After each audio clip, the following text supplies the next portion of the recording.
guys.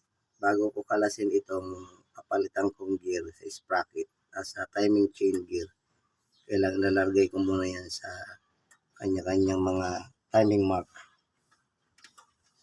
Lalagay tayo na muna ng pansamantalang pangpihit ng main pulley para may pamihit tayo. So ayan, iikutin natin. Hanapin natin yung mga gear, mga timing. Sige, nakabukas.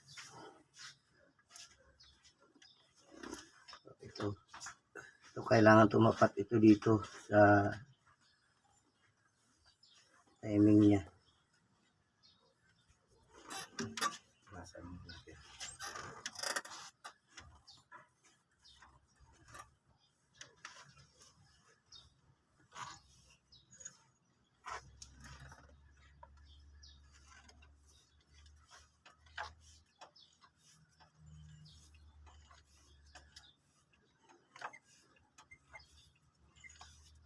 Uno.